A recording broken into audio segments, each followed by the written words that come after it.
January 20th, 2018, Overland Park police officers arrived for a welfare check on 17-year-old John Albers. Doorbell and dashcam video show Officer Clayton Jennison pull a service weapon out of his holster as the garage door opens and Albers begins to back out the family minivan. Jennison fired 13 shots, killing the teen. But John's mother isn't satisfied with the city's justification for the shooting. There is a piece of me that has no peace because there have been no answers. Sheila Albers believes at least some of those answers will be found in the long since completed report by the Johnson County Officer Involved Shooting Investigation Team, or OSIT. However, the city of Overland Park has denied the Albers family, 41 Action News, and the public access to the OSIT report. It's unconscionable that the city finds this okay. The world will not stop spitting on its axis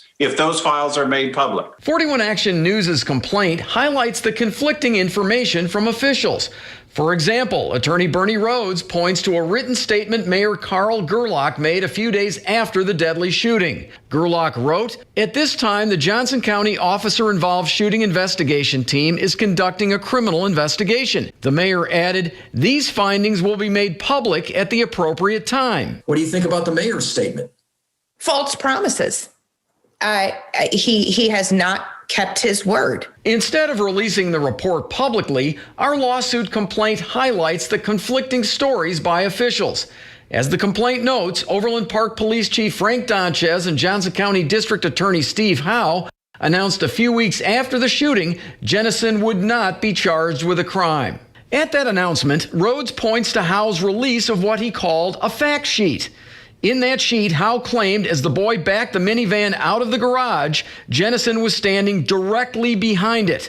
Howe claimed for that reason, Jennison feared he would be run over and opened fire in self-defense. Based on the evidence that we have available, that was a reasonable belief. He disseminated a false narrative is what he did. Evidence in the case shows all 13 bullets Jennison shot went through passenger side windows. The back windshield Howe claimed Jennison was standing right behind had no damage. As we say in the lawsuit, bullets don't bend. In the now settled Albers wrongful death lawsuit, federal Judge Daniel Crabtree found facts that contradict Howe.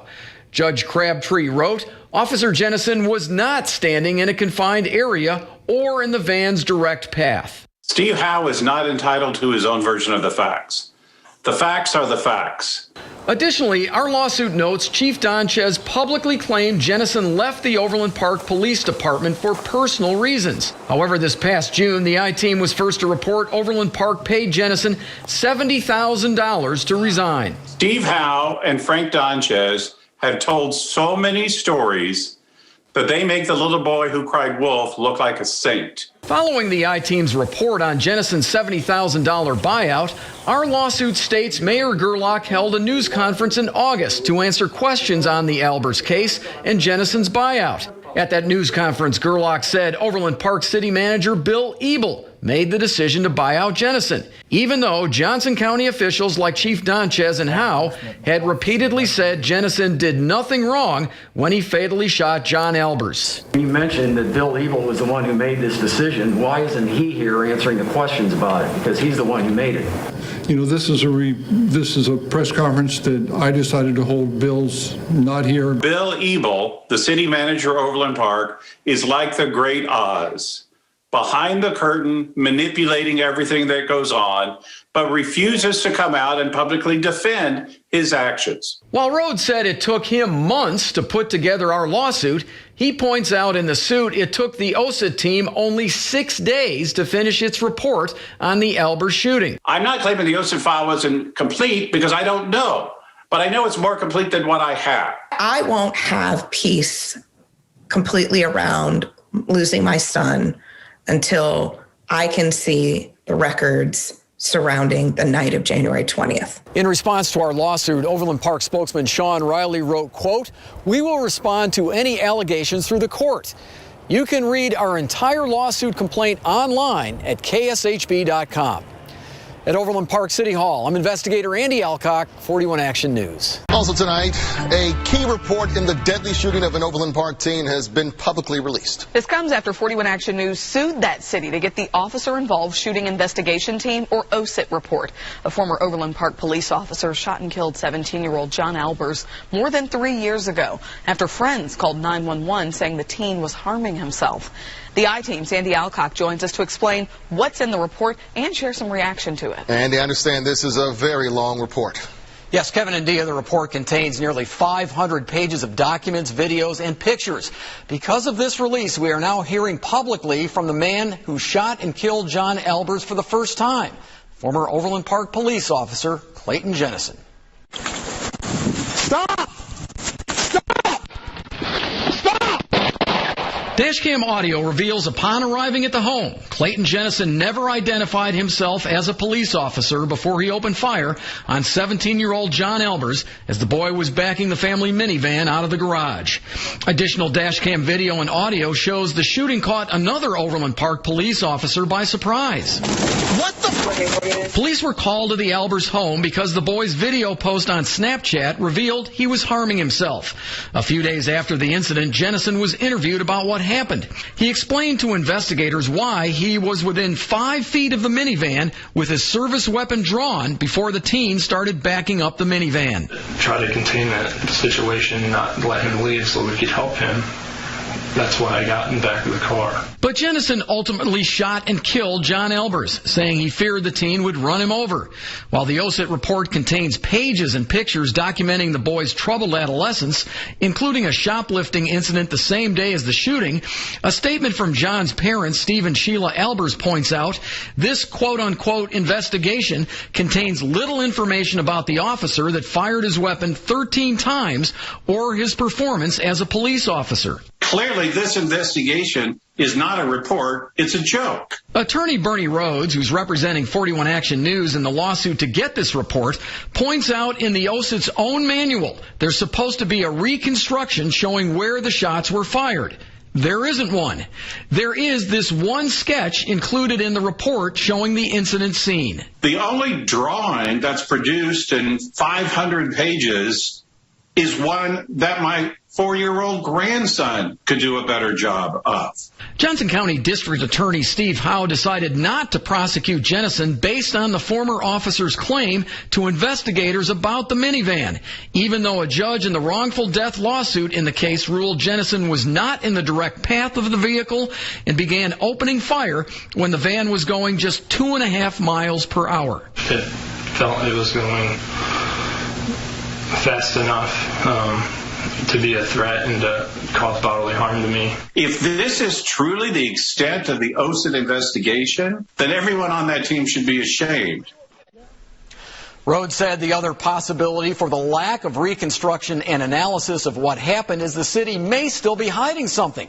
For that reason, our lawsuit to get the full report is moving forward for now. Dia?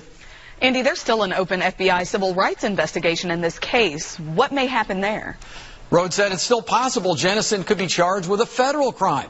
Now, as we first reported last June, the city paid Jennison $70,000 to resign. As a result, he was able to keep his license and potentially be hired as a police officer somewhere else. Thank you so much, Andy. We know you'll stay on top of this story for us.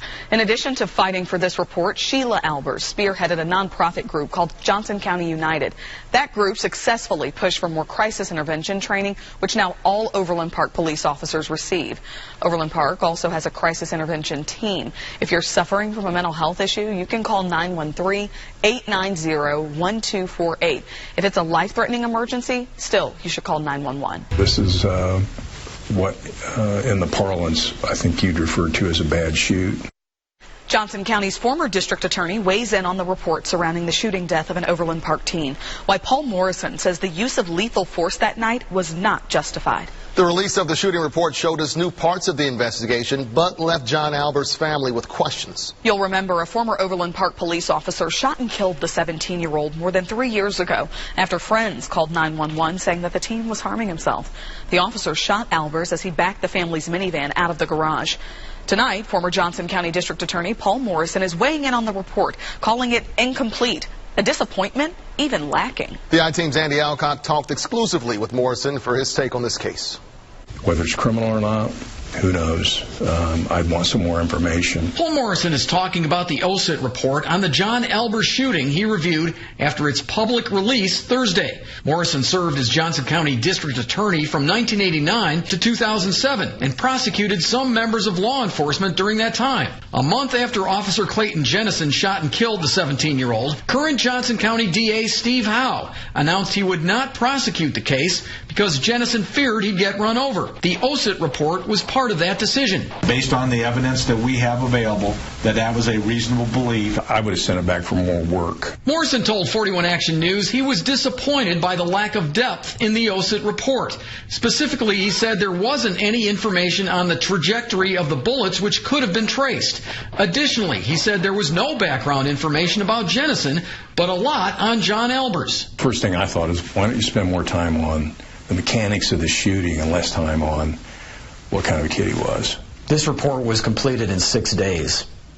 Was that adequate time in your judgment? No. Jennison and other Overland Park police officers were dispatched to the Albers home to check on the teen's welfare after a social media post showed he'd harmed himself. Jennison's first 2 shots came when Albers had just started backing the family minivan out of the garage. Jennison told investigators he opened fire without even knowing who was in the car. I didn't see anybody in the vehicle, sir, until the reverse lights came on and I knew someone was in there.